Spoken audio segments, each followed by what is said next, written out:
So we see problems like this. I didn't have the best picture, and I actually changed a little bit. So here's some target mass. I call it A. It has a mass of 2 kilograms. It's moving with a speed of 5 meters per second, and it collides with the target. And then after that, it moves off at some angle of 60 degrees with a 3 meter per second speed. And then the question didn't give a mass for the target. I gave it 4. But it says, what's the final momentum?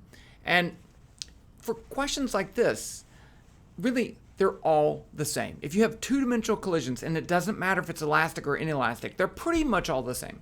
Okay, so let's think about the physics of collisions, and then I'm going to create a universal physics collisions calculator that you can change and answer all these problems. And it'll be fun. I think it'll be fun. I'm looking forward to it.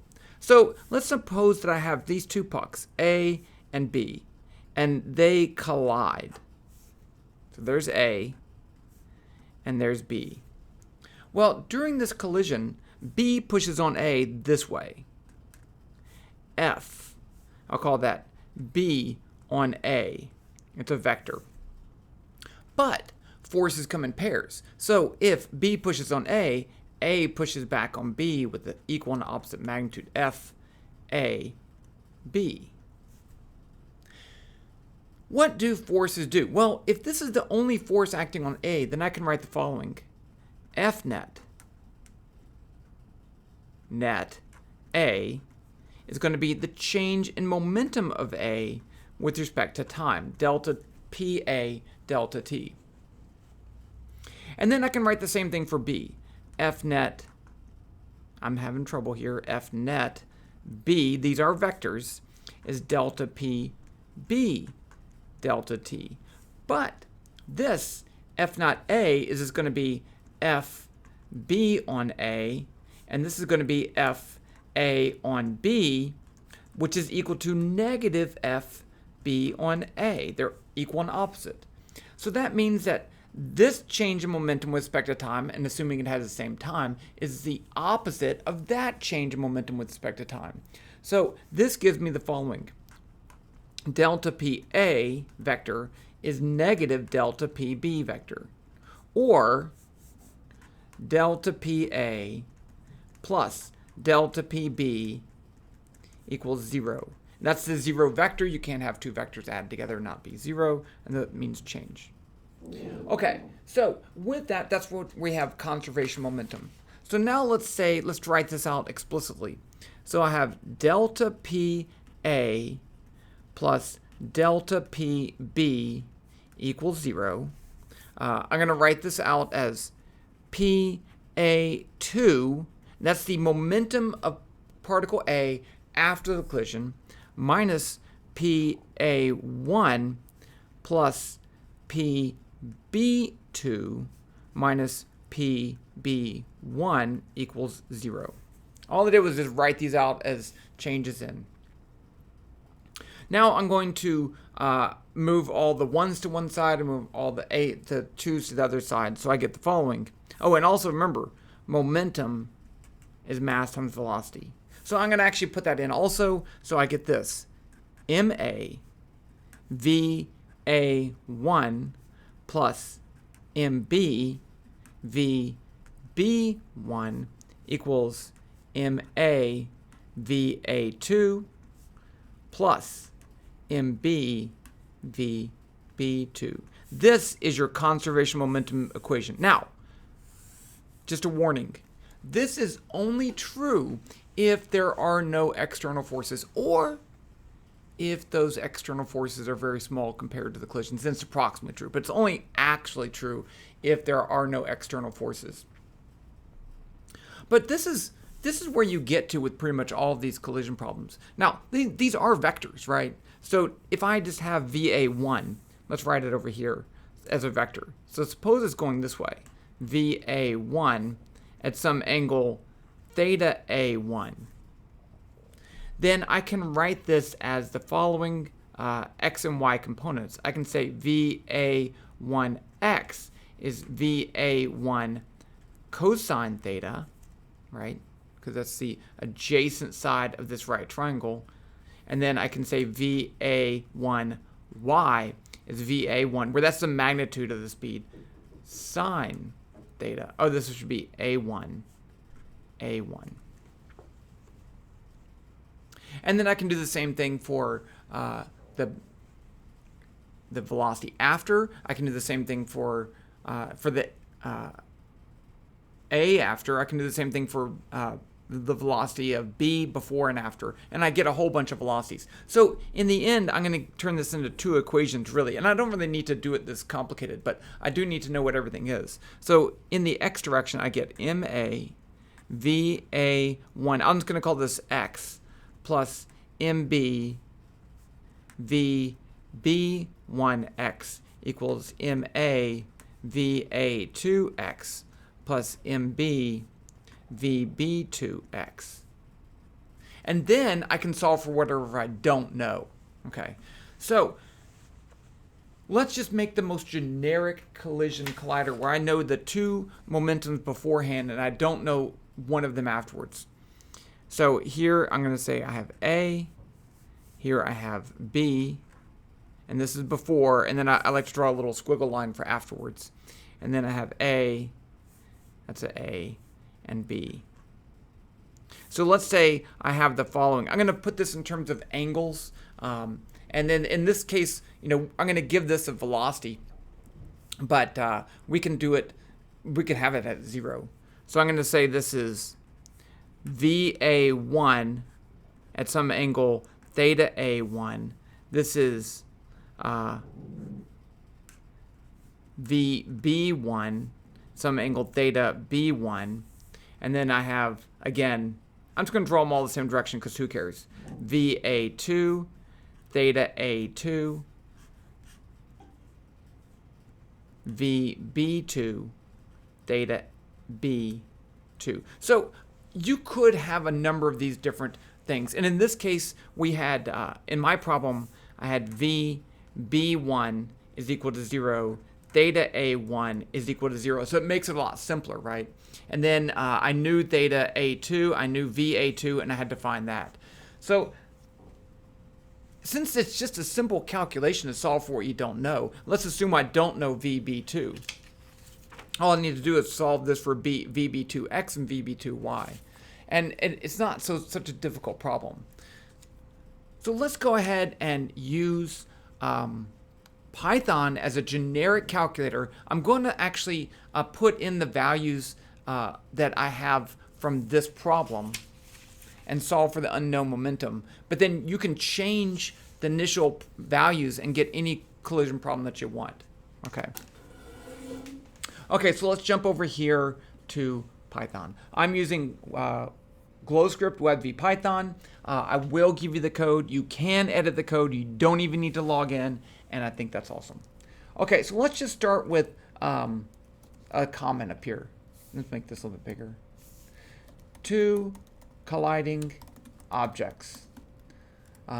No changes in mass. So I did see some problems where it's like a piece flies off, so you have a new piece, and that makes it a little bit more complicated. Same idea, but I can't really make a generic calculator in that case.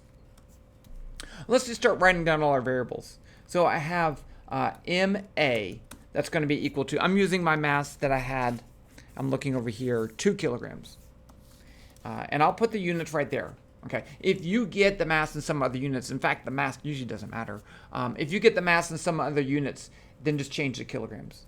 MB is 4 kilograms. I made that one up. And now I need the initial, I'm going to write these down as angles. So I'm going to say VA1 is the magnitude of the velocity, it's 5. Theta A1 is 0. That needs to be in radians. Okay, so I'll say times pi divided by 180. Then you can just change your thing right there. Oh, and this is in meters per second. I'm going to make a nice calculation. Okay, now I need, I don't need I'm going to get the x and y components, but here's the other object, VB1 equals 0. That one was at rest, meters per second. And then theta B1, I'm going to write it down as 0 times pi divided by 180. I'm still going to put it in there. Now I need one of the final velocity. So I'm going to say VA2 is equal to 3 meters per second. That was from the problem. okay? And then I have theta A2 is equal to 60 degrees. They said that, 60 times pi divided by 180. Okay, so now I can start writing all my momentum vectors. I'm going to write these as vectors, okay? So I'm going to say PA1, that's the momentum vector at the beginning. It's going to be the mass, MA, times the velocity, which is a vector. Let's actually put it over here. It's going to be, I can do it over, I think it makes more sense to do it over here. So let's say VA1 times cosine theta A1. That's the x component beforehand. And then the y component is going to be VA1 times sine of theta A1. Now, and I need a 0. Now be very careful, okay? Because you really need to make sure you have the correct signs. If this is moving to the left, then make sure that you put a negative sign there. Okay, you need to check this. And we can check this by saying print PA1 equals PA1, and we'll put the units of kilogram meters per second. And let's just run that, just so we can check, right? So 10. That's the right answer. I know that. It's 10 in the x direction. Let's do the same thing for PB1. So PB1 is going to be m. I can just copy this. And this is, I'm assuming 2 dimensions, so there's no z direction. It's easily modified to work with that. So I'm just changing these to b's. B, oops, not AB, B1, B1, B1. And let's print that one too. Let's just copy this. I like to copy things when I can because it's just a little bit easier. Okay, so then I'm going to change this to PB1, PB1, and then I'm going to run it. A 0. I knew that, but I did it anyway. Okay, now we need to calculate our final momentum. And I should have solved, I'm gonna show this on paper in just a second. So I'm going to assume I know the final momentum of A. So I'm going to say PA2 is MA times vector VA2 times cosine theta A2 times VA2 times sine theta A2, 0. And I'm not even going to print it because I don't really care right now. Now, let me switch back over here to the paper just to show you the way I'm going to solve this as a vector equation, because I can use the vector properties of Python that makes it a little bit easier. So I had this equation. PA1 plus PB1 equals PA2 plus PB2. If I want to solve for the final momentum right here, I can just subtract PA2 from both sides. I get PB2 equals PA1 plus PB1 minus PA2. You can do vector calculations like that. And now I have the vector value of the final momentum, and that will be equal to PB2. It's going to be equal to MB times the vector, I'll write this as this way, VB2 x, VB2 y, V, and 0. And then I will know the component, the x component of this momentum is the final x momentum, velocity, and the y velocity. And then I can say, okay, now if I know those, actually, I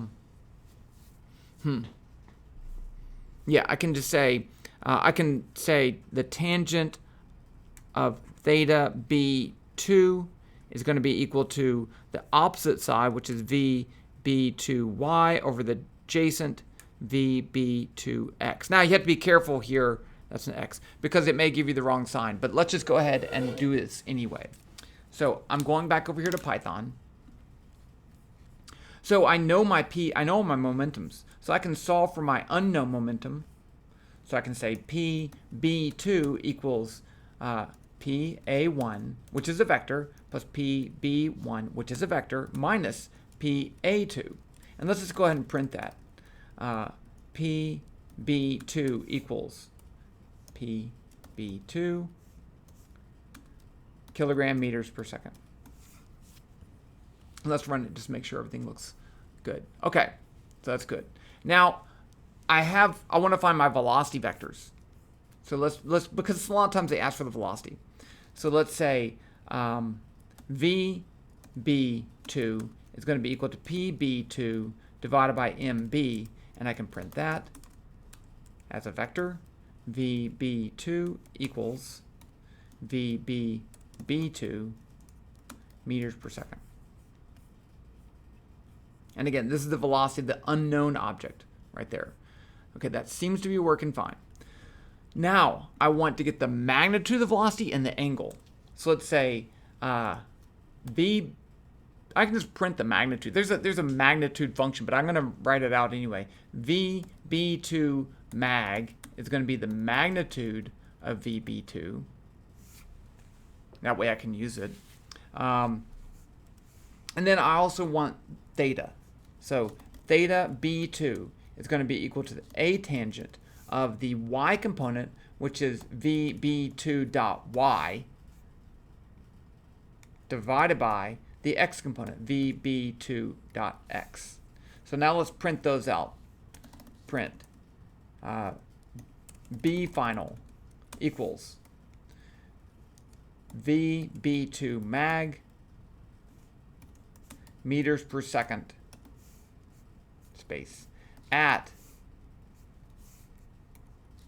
theta B2 times 180 divided by pi degrees.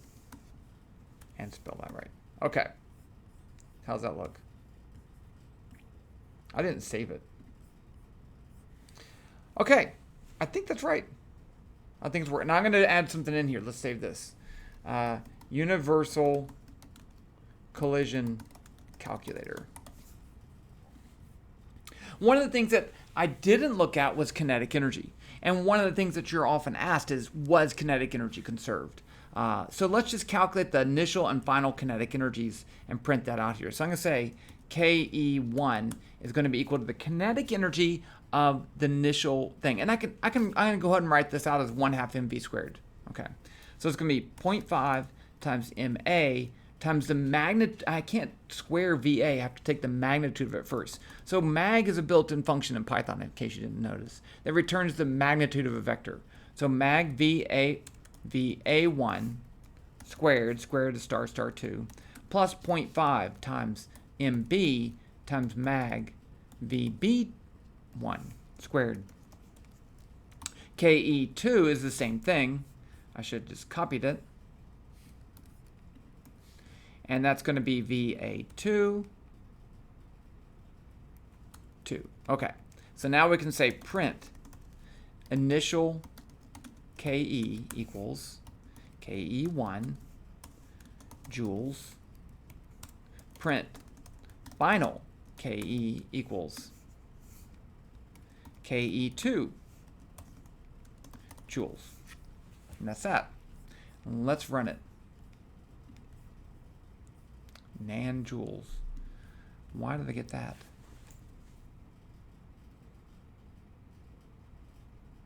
Oh, I'm calling. Those are not vectors. I said VA1. I didn't get VB2.